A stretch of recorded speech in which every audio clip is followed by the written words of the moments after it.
ευχαριστούμε θερμά. Κλείνοντας, να προσκαλέσω στο βήμα τον κύριο Ηλία Κλάπα, πρόεδρο του Δικηγορικού Συλλόγου Πειραιά, να απευθύνει ένα σύντομο χαιρετισμό.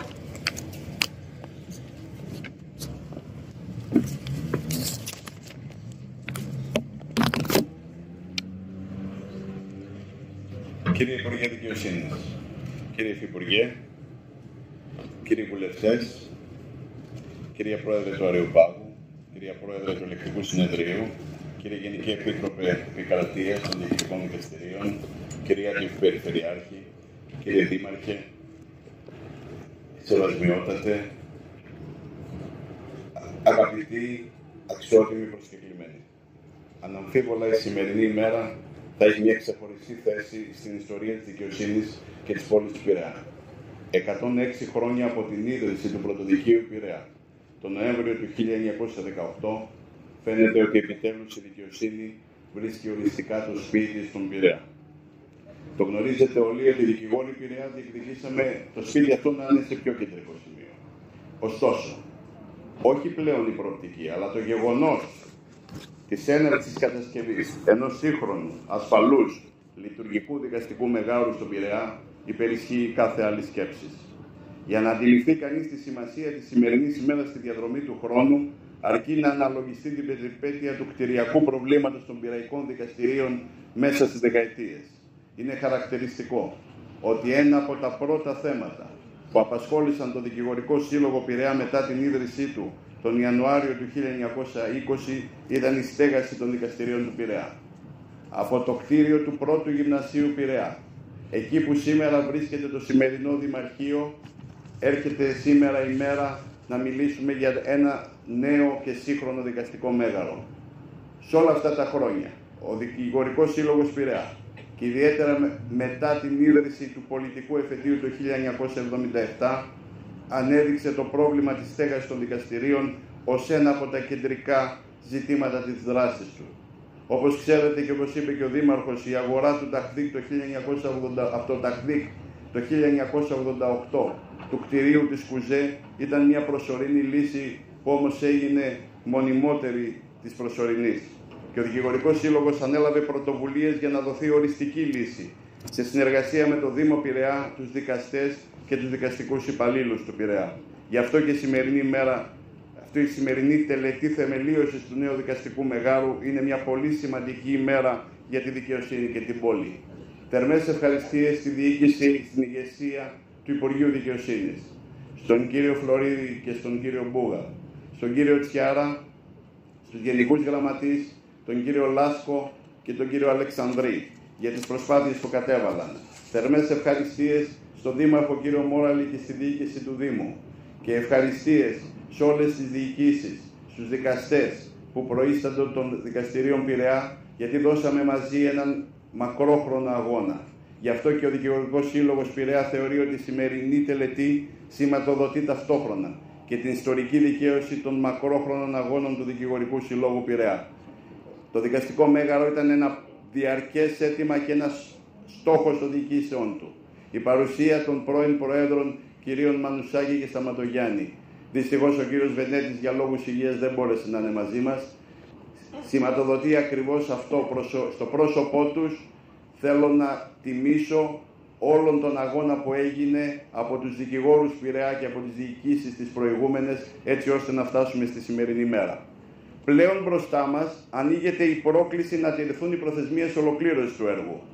Κύριε Υπουργέ, όταν έγινε στις 13 Δεκάτου 2023 στο φουαγέ του Δημοτικού Θεάτρου η παρουσίαση των σχεδίων, σας είχα ζητήσει το δικαστικό μέγαρο να συνδεθεί και με μια νέα αρχιτεκτονική της δικαιοσύνης στην Αττική.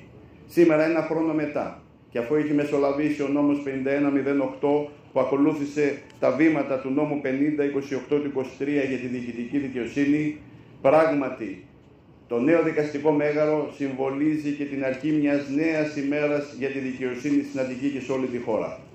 Ο Πειραιάς θα είναι η έδρα της ποινικής, πολιτικής δικαιοσύνης και διοικητικής δικαιοσύνης, όχι μόνο για την περιφέρεια Πειραιά και Νήσων, αλλά για ένα μεγάλο τμήμα της Αττικής. Από την Γλυφάδα ως τα Μέγαρα και από το Χαϊδάρι και την Αργυρούπολη ως τα Κύθυρα. Ο Πειραιάς θα είναι η έδρα της δικαιοσύνης. Συνεπώς, είναι ανάγκη να υπάρξει έγκαιρη αποπεράτωση και λειτουργία του νέου δικαστικού μεγάρου, γιατί είναι απολύτως κατανοητό ότι δεν μπορεί να υπάρξει εφαρμογή του νέου δικαστικού χάρτη στην Αττική χωρίς να λειτουργεί το νέο δικαστικό μέγαρο. Θέλω, κύριε Υπουργέ, να επισημάνω ότι η πολύ θετική διεύρυνση αρμοδιότητας του Πρωτοδικείου Πειραιά με το νέο δικαστικό χάρτη, προκειμένου να συνδράμει στην επιτάχυνση της δικαιοσύνης και να μην εξελιχθεί σε μεταφορά του προβλήματος από την Αθήνα στον Πειραιά, πρέπει να συνοδευτεί από γενναία αύξηση των οργανικών αλλά και των πραγματικών θέσεων δικαστών και κυρίως δικαστικών υπαλλήλων στα δικαστήρια Πειραιά. Ο σχετικός προγραμματισμός για την πρόσληψη χρειάζεται να ξεκινήσει ήδη από σήμερα. Εφ' εξής, εκείνο που προέχει είναι η πρόοδος των εργασιών και η λειτουργικότητα του κτηρίου.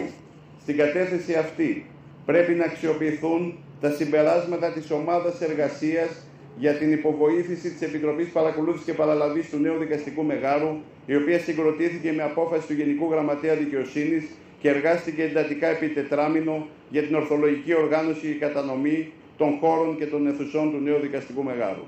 Θα ήθελα να ζητήσω από τον νέο Γενικό Γραμματέα του Υπουργείου Δικαιοσύνης, συνάδελφο κ. Λάσκο, με τον οποίο έχουμε μια εξαίρετη συνεργασία από την πρώτη στιγμή ανάληψη των καθηκόντων του, την ενεργοποίηση και συνέχιση των εργασιών της ομάδας εργασίας, αφού ανανεωθούν τα πρόσωπα που συμμετέχουν μετά και τις τελευταίες αλλαγές στην ηγεσία των δικαστικών σχηματισμών του Πειραιά.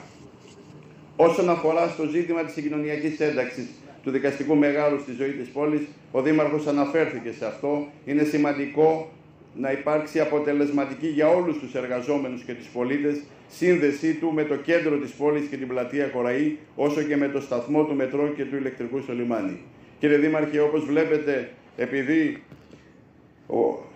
πρέπει να ξεκινήσει ο σχετικός προγραμματισμός ήδη από τώρα, γιατί όλα δείχνουν ότι η έναρξη λειτουργίας του δικαστικού μεγάρου δεν θα καθυστερήσει. Θα ήθελα να ολοκληρώσω το χαιρετισμό μου με αναφορά σε ένα αίτημα που έχουμε ήδη υποβάλει προς το Υπουργείο Δικαιοσύνης για παραχώρηση κατά χρήση στο Δικηγορικό Σύλλογο Πειραιά του μοναδικού διόροφου διατηρηταίου κτηρίου που βρίσκεται στο οικόπεδο που σήμερα είμαστε όλοι και στο οποίο θα κατασκευαστεί το νέο δικαστικό μέγαρο.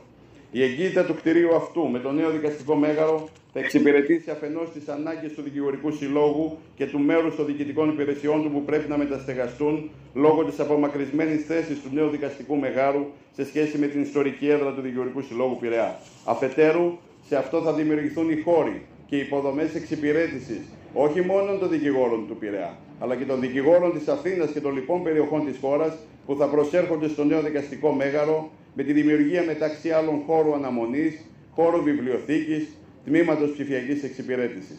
Το κτίριο αυτό θα αποτελέσει στην πραγματικότητα το σπίτι του δικηγόρου και θα συμβάλλει σε πανελλήνιο επίπεδο στην ανάδειξη συνολικά του νέου δικαστικού μεγάρου Πειραιά, στο οποίο και οργανικά θα εντάσσεται σε ένα πρότυπο σύγχρονο δικαστικό κατάστημα που θα εξυπηρετεί τις ανάγκες των λειτουργών και συλλειτουργών της δικαιοσύνης και των πολιτών που προσφεύγουν για παροχή ένομης προστασίας.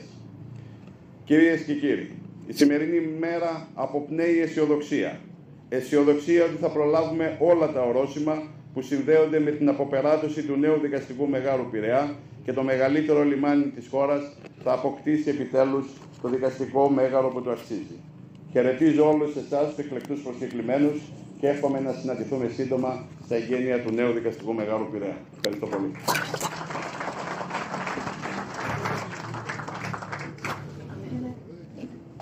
Σας ευχαριστούμε, κύριε Λάπα.